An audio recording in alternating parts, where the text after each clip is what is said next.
औज़ुबिल्लाहि मिनश्शैतानिर्रजीम बिस्मिल्लाहिर्रहमानिर्रहीम अल्लाहुम्मा सल्लि अला सय्यिदिना व मौलाना मुहम्मदिन व आलिहि व सहबिहि वसल्लम रब्बि ज़िदनी इल्मा या अलीमु या अल्लाह अल्लाहुम्मा सल्लि अला सय्यिदिना व मौलाना मुहम्मदिन व आलिहि व सहबिहि वसल्लम। तमाम बच्चों को खुशामदीद, अस्सलाम वालेकुम। उम्मीद है आप लोग सब खैरियत से होंगे। आज आपके लिए एक ज़बरदस्त वीडियो लेके आ रहा हूँ। मैक्रो इकनॉमिक्स का आई.कॉम में भी और बी.कॉम में, एम.बी.एफ के अंदर और बी.बी.ए में ये एक बड़ा मशहूर व मारूफ क्वेश्चन है, that is what is money and what are its functions. तो इस क्वेश्चन का आगाज़ करते हैं। बड़ा इंटरेस्टिंग आगाज़ है। इसकी पहले एक वीडियो आपके पास मौजूद है, अब एक वीडियो आपको मज़ीद जो है वो सेंड कर रहे हैं, तो लाजमी तौर पर प्लीज़ इसको देखिएगा। बड़ी ज़बरदस्त चीज़ है। यूट्यूब के ऊपर मेरा दावा है स्पेशली कि इससे बेहतर आपको इंशाल्लाह मवाद नहीं मिलेगा। इसमें मैंने आपके लिए प्रेजेंटेशन का तरीका बताया है कि क्या है, क्यों है और कैसे है। और प्रेजेंटेशन देखनी है तो साथ साथ मैंने इसको लिखा भी है, आप देख सकते हैं बोर्ड के ऊपर। चूँकि टाइम हमारे पास कम होता है तो इसलिए आपके लिए सबसे पहले ये चीज़ लिखी जाती है ताकि आप लोग इसको देखकर एक लिखने का पेपर में एक अंदाज़ होता है, वो अंदाज से आप अच्छी तरह से वाकफियत बना लें। और आइए अपनी वीडियो की तरफ चलते हैं। और ये क्वेश्चन देखिए, सबसे पहला क्वेश्चन है। 5 नंबर का हिस्सा ऑलरेडी ये पहले मौजूद है, मैं ब्रीफ कर देता हूँ। What is money, introduction.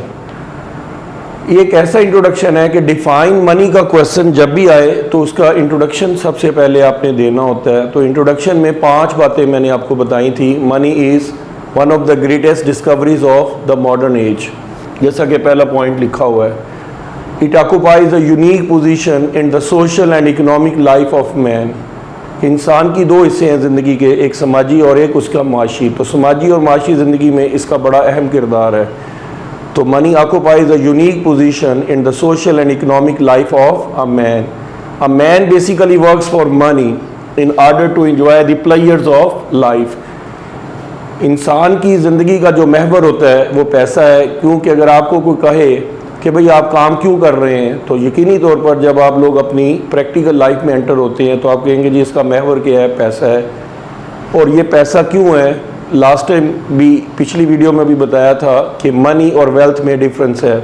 हर वो चीज़ जिसमें 3 क्वालिटीज़ पाई जाती हैं, यूटिलिटी, स्कार्सिटी और transferability, that is called wealth. तो मैंने कहा कि money itself is not wealth but it is a mean to acquire wealth. पैसा बजाते खुद दौलत नहीं है, बल्कि दौलत कमाने का या दौलत हासिल करने का एक ज़रिया है। It will not feed you, it will not serve you until और अनलेस यू स्पेंड इट। ये उस वक्त तक फीड या सर्व नहीं करेगी जब तक कि आप उसको खर्च नहीं कर देते। तो ये एक छोटा सा इंट्रोडक्शन है। जो कोई भी मनी के पोर्शन का सवाल आ जाए जिसमें व्हाट इज़ मनी से रिलेटेड वो क्वेश्चन करेगा जब भी, तो इस तरह सा छोटा सा आपने कम्प्रीहेंसिव इंट्रोडक्शन देना है। अब उसके बाद डेफिनेशंस की तरफ आते हैं। तमाम डेफिनेशंस की मदर डेफिनेशन कराने के बाद मैं डायरेक्ट आपको लिए चलूँगा इसके फंक्शंस की तरफ। According to professor Crowther, Crowther क्या कह रहे हैं कि money can be defined as anything, money can be defined as anything that is generally acceptable as a medium of exchange.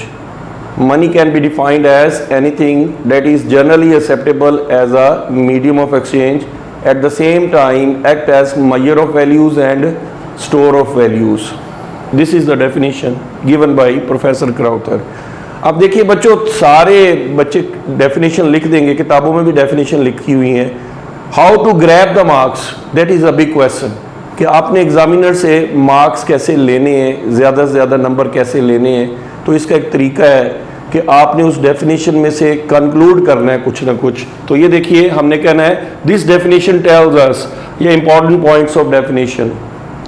GMMS, G for general acceptability, M for medium of exchange, M for measure of values, S for store of values। दोबारा repeat करता हूँ, G for general acceptability, M for medium of exchange, M for major of values and S for store of values.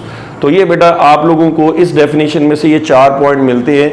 आप देख सकते हैं पहला point general acceptability है, दूसरा मीडियम ऑफ एक्सचेंज है, तीसरा मेजर ऑफ वैल्यूज है और चौथा स्टोर ऑफ वैल्यूज है। चारों बातों को मैंने अंडरलाइन करके स्पेशली आपको बता दिया है। उम्मीद करता हूँ बात समझ में आ गई होगी। रॉबर्टसन कहते हैं, इसने कहा था जनरली एक्सेप्टेबल, इसने कहा वाइडली एक्सेप्टेबल, कि anything that is widely acceptable in the payment of goods or discharge of other kinds of applications. तो इसकी डेफिनेशन में से सिर्फ 3 पॉइंट निकलते हैं। वाइडली एक्सेप्टेबल होना चाहिए, दूसरा used in the payment of goods और तीसरा डिस्चार्ज ऑफ ऑब्लिगेशंस। एक और डेफिनेशन है प्रीचर्ड की कि money can be defined as anything. देखिए तमाम डेफिनेशंस की मदर डेफिनेशन यही चल रही है कि that is anything that is generally acceptable in the payment as a means of paying of the debts. आपके कर्जा जात की अदायगी में जो चीज़ इस्तेमाल होती है दैट इज कॉल्ड मनी। तो इसमें सिर्फ 2 चीज़ें बताई गई हैं, एक जनरल एक्सेप्टेबिलिटी है और दूसरा पेमेंट ऑफ डेट्स है। डेफिनेशन के पिन पॉइंट्स जरूर बताने हैं ताकि आपको ज़्यादा से ज़्यादा नंबर अच्छे दे सके वो। कोल कहते हैं purchasing power something which buys things.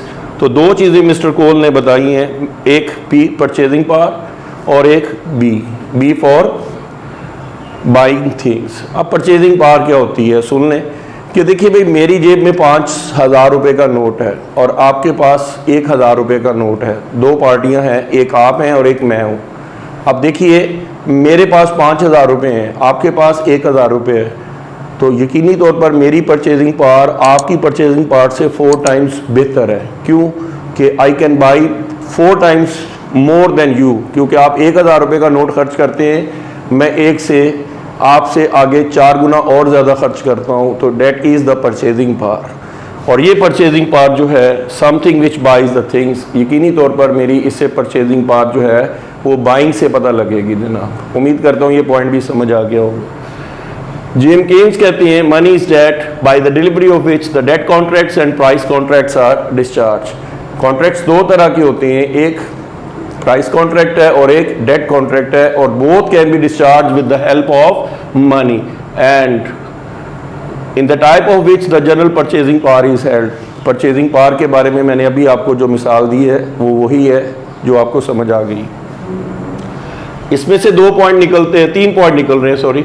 Money is used in the delivery of at the delivery time, money can be used at the delivery time. दूसरा it is used for the discharge of debts or debt is price contracts, और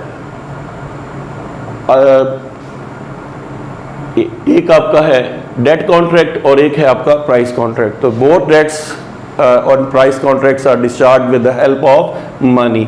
तो इससे तीसरे number पे point है general purchasing power जो है इसका तयन किया जाता है। तो डेट इज़ द 3 पॉइंट्स। तो इस पॉइंट डेफिनेशन में से 3 पॉइंट निकल रहे हैं। पहला कि डिलीवरी के टाइम पे पता लगेगा कि आपके कॉन्ट्रैक्ट्स जो है वो प्राइस कॉन्ट्रैक्ट है या डेट कॉन्ट्रैक्ट है, वो डिस्चार्ज होंगे और इसकी मदद से आप किसी की परचेजिंग पावर जो है वो डिटरमिन कर सकेंगे। तो date is called money. Legal definition आ जाती है anything that is declared by state, so money is money. Anything which is declared by state, so money is money. Such money has the general purchasing power, यानी acceptability, general acceptability भी है and legal power to discharge the debts. Conclusion चारों में से, ये 5 definitions में से एक ही कंक्लूजन निकलता है कि पहला point general acceptability according to Crowther, दूसरा मीडियम ऑफ एक्सचेंज, तीसरा measure of values of goods and services, addition कर रहा हूं गुड्स एंड सर्विसेज, और चौथा पॉइंट है that is store of values relating with the goods and services. तो उम्मीद करता हूं तमाम डेफिनेशनों में से प्रॉपर जनरल कंक्लूजन यही निकलता है। अब आते हैं फंक्शंस ऑफ मनी की तरफ। Functions of money, functions of money को 3 ग्रुप्स में आप डिवाइड कर सकते हैं। First basic function,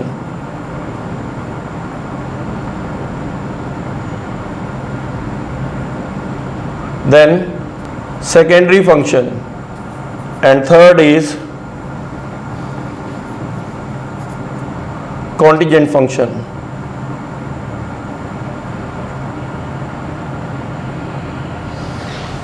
Contingent means based on some events, जिनका किसी इवेंट्स के ऊपर बेस करेगा तो वो कॉन्टिजेंट बन जाएगा। वो फंक्शन जो इवेंट्स की बुनियाद पर होगा that is contingent function. Basic बुनियादी प्राइमरी फंक्शन भी कह सकते हैं इसको आप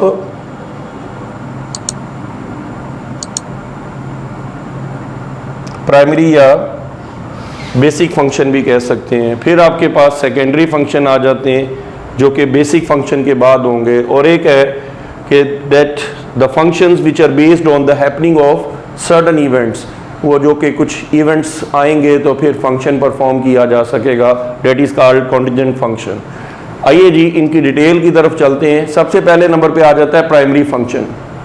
प्राइमरी फंक्शन में मीडियम ऑफ एक्सचेंज, देखिए इसमें डेफिनेशन का हवाला मैंने दिया है। According to professor Crowther, anything that is a medium of exchange that is called money. तो वो चीज़ जो कि मीडियम ऑफ एक्सचेंज मीन बतौर आला तबादला इस्तेमाल होती हो, that is called money. Second, when the money passes freely from hand to hand, it act as a medium of exchange। देखिए बेटा डेफिनेशन या कोई भी हेडिंग लिखने के बाद आपने उसको समझाना होता है एग्जामिनर को। हेडिंग तो आ गया हमारे पास मीडियम ऑफ एक्सचेंज। तो मीडियम ऑफ एक्सचेंज जो है उसके अंदर तीन बातें लिखनी है, ये क्या है, ये क्यों है और ये कैसे है, या इससे हम क्या नतीजा अखज़ कर सकते हैं। तो हमने कहा money is a medium of exchange when it passes freely from hand to hand. इसमें क्या और क्यों दोनों समझ में आ गया। कैसे, when it goes from one person to another person freely, so that is a medium of exchange. Thus it solve, इससे नतीजा क्या निकालेंगे। बार्टर सिस्टम में ये था कि वांट्स हमारी कंसाइड नहीं होती थी, मुताबकत नहीं रखती थी। तो बार्टर सिस्टम में ये था कि मेरे पास गंदम है और आपके पास चावल है, मैं आपसे चावल तो लेना चाहता हूँ लेकिन आप मेरे से गंदम नहीं लेना चाहते हैं, बल्कि आपको घी की ज़रूरत है या कोई और कमोडिटी की ज़रूरत है, तो मेरी वांट्स आपकी वांट्स के साथ कंसाइड नहीं है। तो debt was the problem in barter. तो debt problem was solved by the money as it is a medium of exchange. इससे बार्टर की जो प्रॉब्लम्स को सॉल्व किया गया है। तो इसमें स्पेशली आपने कंक्लूड किया है thus the problem of barter, that is lack of double coincidence of wants, that is solved। जी उम्मीद है बात समझ में आ गई होगी। नेक्स्ट पॉइंट आ जाता है money as a standard of value. इसका कोड है जी प्राइमरी फंक्शन का MSS। M stands for medium of exchange, S stands for standard of value and S stand for store of values। बेटा ये macro economics का बड़ा important question है, बराए मेहरबानी तवज्जो से सुनिएगा इसको और देखिएगा डिटेल बहुत आसानी के साथ 3 पॉइंट्स की शक्ल में लिख रहे हैं, क्या, क्यों और कैसे की बुनियाद पर ये सारी चीज़ें आ रही हैं। तो money as a standard of value, money is the standard of values of goods and services. आपकी देखिए चीज़ों का एक स्टैंडर्ड है। आप देखिए बाज़ार से चीनी लेने जाते हैं तो आप कहते हैं जी 1 किलो चीनी 80 रुपये की है। पाकिस्तान के अंदर तो यही स्टैंडर्ड इस वक्त चल रहा है, बल्कि 90 रुपये भी हो गई हुई है कई जगहों पे। इसी तरह से पेट्रोल की आ जाती है, उन्हें कह जी से वो 74 रुपये लीटर है एक इस वक्त वैल्यू ऑफ द गुड्स। ये 2020 के फिगर बता रहा हूँ और इसके जून की आज की क्या तारीख है जी, 8 तारीख है जी। तो जून की 8 को 2020 के फिगर्स बता रहा हूँ आपको। अब बाद में अगर चेंज हो जाए तो मैं उसका जिम्मेदार नहीं हूँ। तो money is the standard of values of goods and services. In Pakistan and India standard is rupees थी, कुछ इंफीरियर होती थी और इंफीरियर और सुपीरियर के कम्बिनेशन से एक स्टैंडर्ड नहीं बनता था, लेकिन पैसे का स्टैंडर्ड एक ही रहेगा। अगर 80 रुपये है तो शहरों में भी 80 रुपये है, देहातों में भी 80 रुपये है, तमाम जगहों पे 80 रुपये एक बैग 1 किलो का चीनी का मिलेगा। दूध है, हो सकता है कि कोई मोर और लेस 5 रुपये 10 रुपये कहीं पर सस्ता हो या कहीं पर महंगा हो, लेकिन स्टैंडर्ड यही चलेगा कि भाई 100 रुपये पर लीटर जो है गवर्नमेंट ने जो डिटरमिन की है वैल्यू वो यही है। तो the problem of barter that is lack of common standard of value that is solved with the help of money. उम्मीद है जी ये भी बात समझ आ गई होगी। स्टोर ऑफ वैल्यूज जी, MSS, M for medium of exchange, S for standard of values and S for store of values.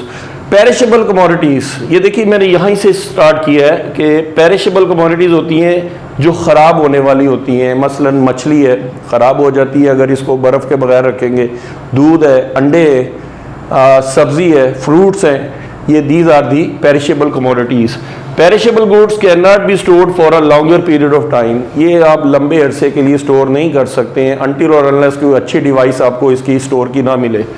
In this case money has an advantage over goods, पैसे को आप जितनी देर मर्जी स्टोर करें।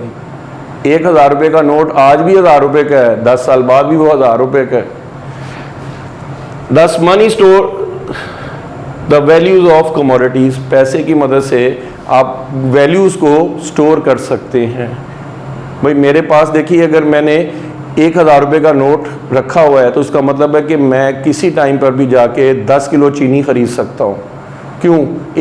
100 रुपये की अगर 1 किलो हो जाती है या 1 लीटर दूध जो है 100 रुपये का है तो इसका मतलब है मैं उसको 10 लीटर या 10 केजी मैं ख़रीद सकता हूँ दूध को या चीनी को। तो ऐसी सूरत में स्टोर ऑफ वैल्यूज़ हो सकती हैं। तो money store the values of commodities, money store the values of commodities.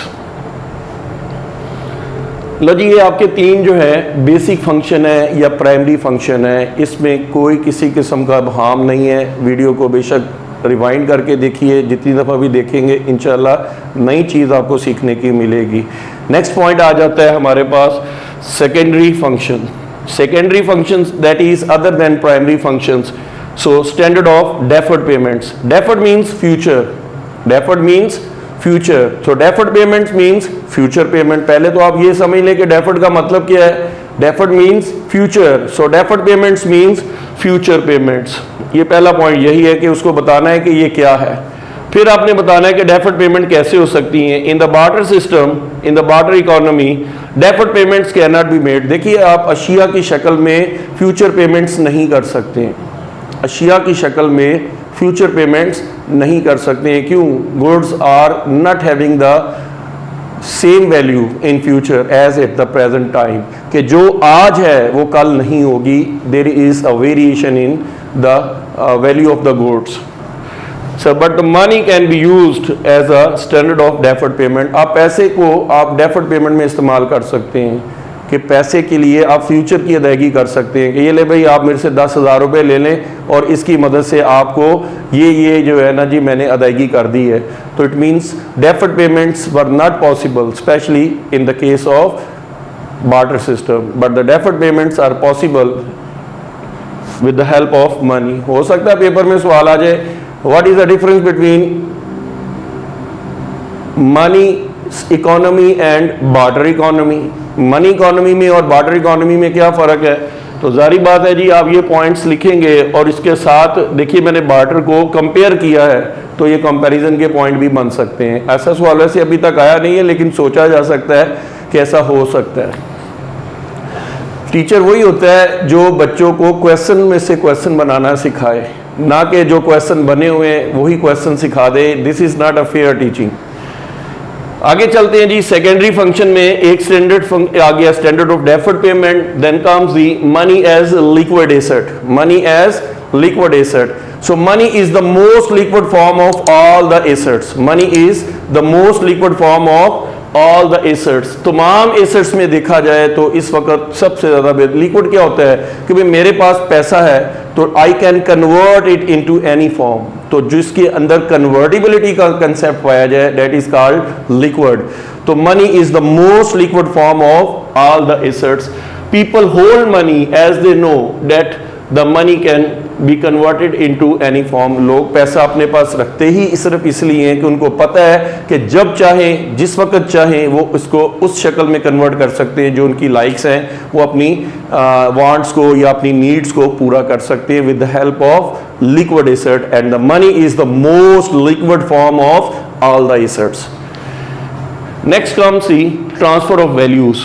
In the barter economy, values of the non-movable assets cannot be transferred. देखिए कि एक बंदे के पास गाय, बैल, भेड़, बकरी मौजूद है, या उसके पास immovable property है, मसलन लैंड है, बिल्डिंग है, and that person wants to go to another country or to another city, वो किसी दूसरे मुल्क में या दूसरे शहर में जाना चाहता है, तो the values of the commodities cannot be transferred from one place to another place in a safe and sound order, but the introduction of money, with the help of money you can transfer the values of those things in a safe and sound order. So thus money solve the problem of the barter too. इसमें problem जो है, values cannot be transferred in barter, but the value of the goods can be transferred in the form of money. Then comes the guarantor of solvency. Guarantor का मतलब होता है जमानत है, आपकी solvency की जमानत जो है वो पैसा देता है।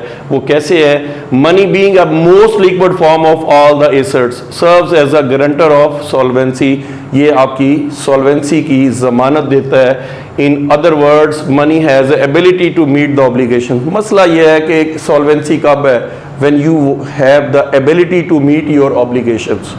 मैं रिपीट करता हूँ, कब तक आप सॉल्वेंट है। सॉल्वेंट और इंसॉल्वेंट का फ़र्क समझते हैं ना, कि जो बंदा दिवालिया ना हो उसको हम सॉल्वेंट कहते हैं, और जिस बंदे का दिवालिया हो चुका और वो कोर्ट में रुजू करता है और कोर्ट उसको इंसॉल्वेंसी सर्टिफिकेट देता है कि भाई इतने अरसे तक इस बंदे को तंग ना किया जाए, अभी इसके पास फाइनेंशियल कैपेबिलिटी नहीं है टू मीट द ऑब्लिगेशंस, तो मैं ऑब्लिगेशंस की तरफ आऊँगा।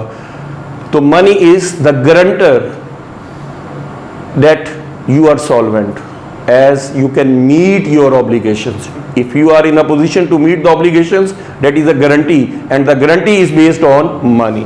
ये पैसे की बुनियाद पर आपकी गारंटी दी जा सकती है कि यार ये बंदा इस वक्त वेल टू डू है और इसके पास काफ़ी पैसा है और ये अपने obligations को मीट कर सकता है। So money is the guarantor of solvency. Consumption and income, income और consumption, income and consumption of the various factors. आपके पास 4 फैक्टर ऑफ प्रोडक्शन है, LLCO, land, labour, capital, organisation. Land का रिवॉर्ड रेंट की शक्ल में देते हैं, लेबर का रिवॉर्ड वेजिस की शक्ल में देते हैं, कैपिटल के ऊपर आप इंटरेस्ट पे करते हैं, ऑर्गेनाइजेशंस को प्रॉफिट देते हैं, and all these are paid in the form of money. So money helps in income and consumption, it helps in determination of the values of, यानी that is budgeting of expenses and revenues. तो उम्मीद करता हूँ ये point भी अच्छी तरह से समझ आ गया होगा। Next comes specialisation.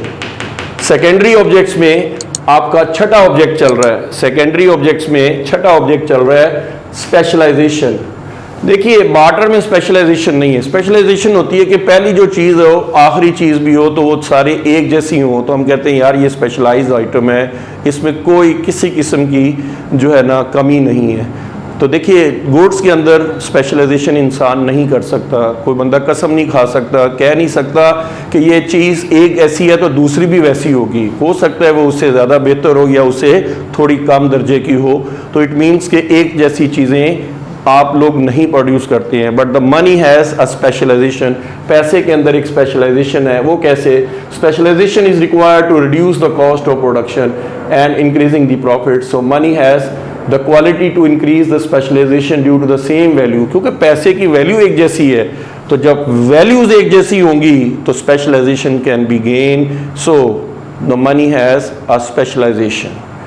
पैसे का 1000 रुपये का नोट चाहे वो पुराना हो या नया हो, एक जैसी वैल्यू रखेगा, उसमें कोई कदर में कमी नहीं होगी। लेकिन गुड्स में अगर आप देखें कोई थोड़ी सी पुरानी हो गई हैं या ख़राब हो रही हैं और इस वक्त आपके पास जो है वो जो चीज़ें पुरानी नई वाली हैं वो उससे बेहतर हैं, तो इसका मतलब है वो डिफ्रेंशिएट करेंगी एक दूसरे के साथ, कॉन्ट्राडिक्ट करेंगी।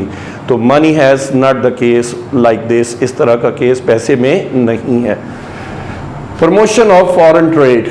In the barter system the foreign trade and investment is impossible. Barter के अंदर जो है फॉरेन ट्रेड ऐसे नहीं हो सकती, क्योंकि बार्टर के अंदर टर्म्स एंड कंडीशंस लागू होती हैं कि भाई आपकी इतनी चीज़ों के बदले में हम इतनी चीज़ें देंगे, तो एक टर्म बनती है और उसमें वो चीज़ें हो सकती है अच्छी क्वालिटी की हो या बुरी क्वालिटी की हो, ये कोई डिटर्मिनेशन, कोई डिनोमिनेटर मौजूद नहीं है इसका।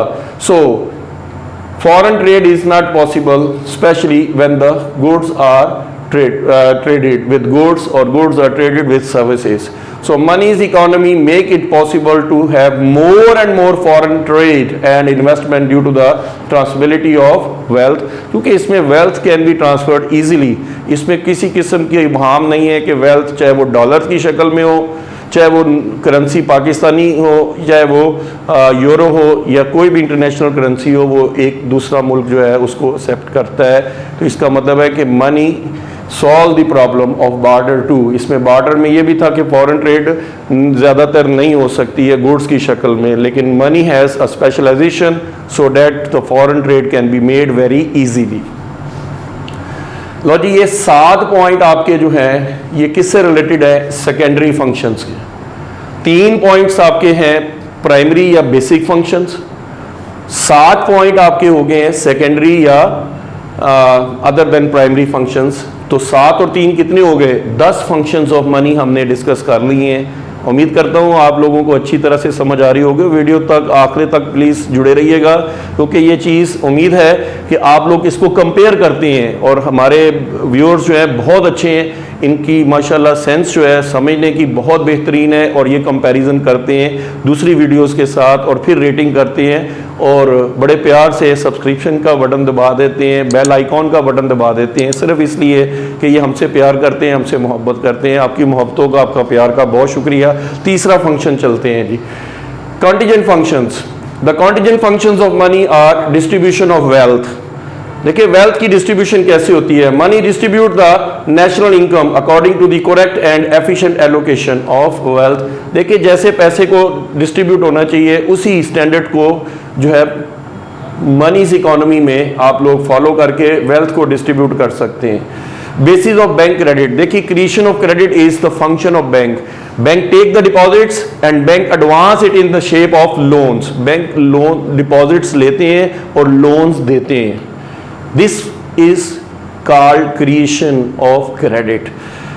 बैंकों के पास डिपॉजिट्स आ रहे हैं और बैंक लोगों को, ज़रूरतमंद लोगों को जो उनसे बैंक से रजू करते हैं, उनको लोन देते हैं।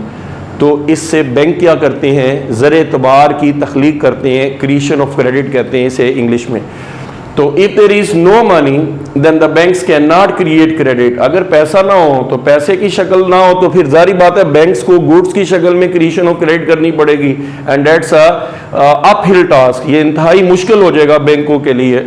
So the creation of credit is based on money. बैंकों की क्रिएशन ऑफ क्रेडिट जो है वो पैसे की बुनियाद पर बहुत अच्छी तरह से हो सकती है।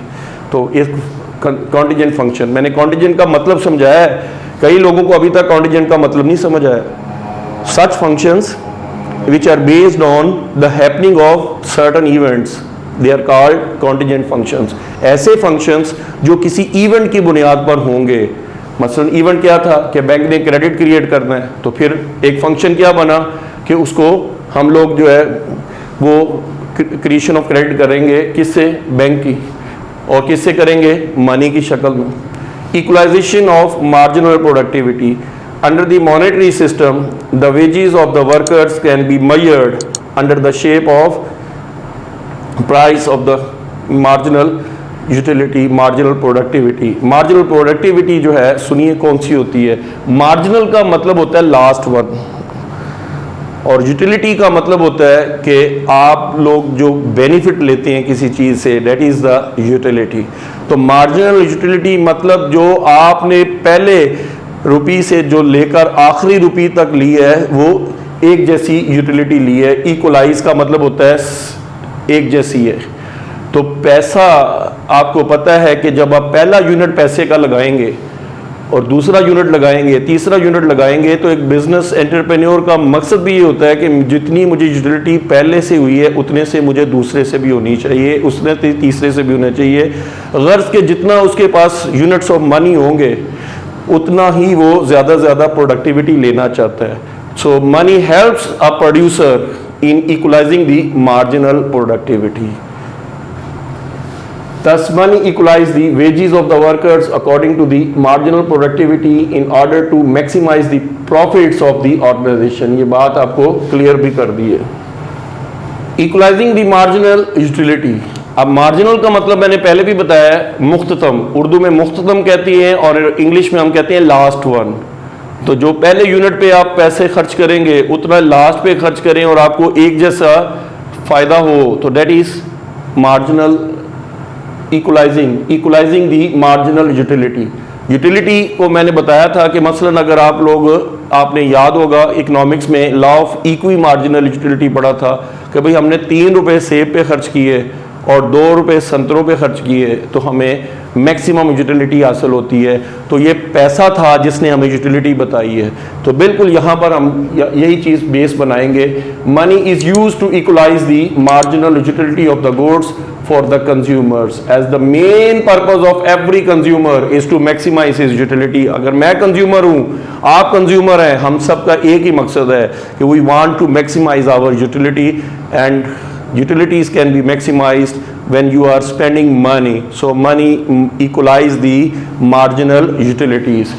Keeping of accounts record easy.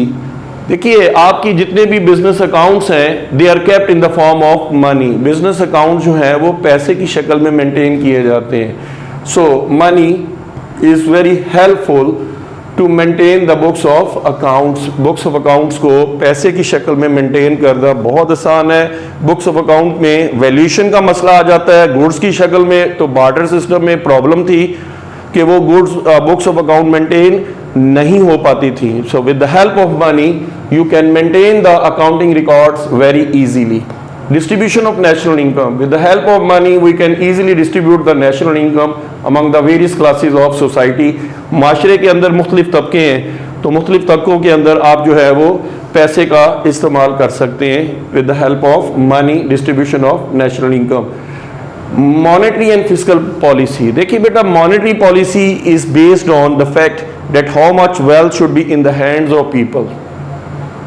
Monetary policy is concerned with the fact that how much wealth should be in the hands of people. Monetary policy का तल्लक हुकूमत के इस फैसले के साथ है कि किसी मुल्क की आवाम के पास किस कदर मालोज़र होना चाहिए।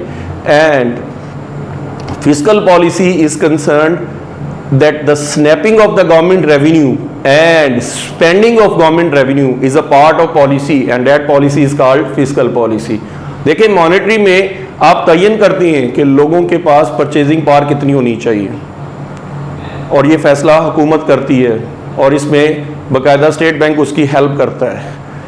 और दूसरा फिस्कल पॉलिसी है कि गवर्नमेंट ने एक टारगेट रखा होता है कि इतने हमारे रेवेन्यूज़ होंगे तो इतने हमारे एक्सपेंडिचर्स होंगे और इसको हमने टैक्सेस के थ्रू जो है वो इकट्ठा करना है।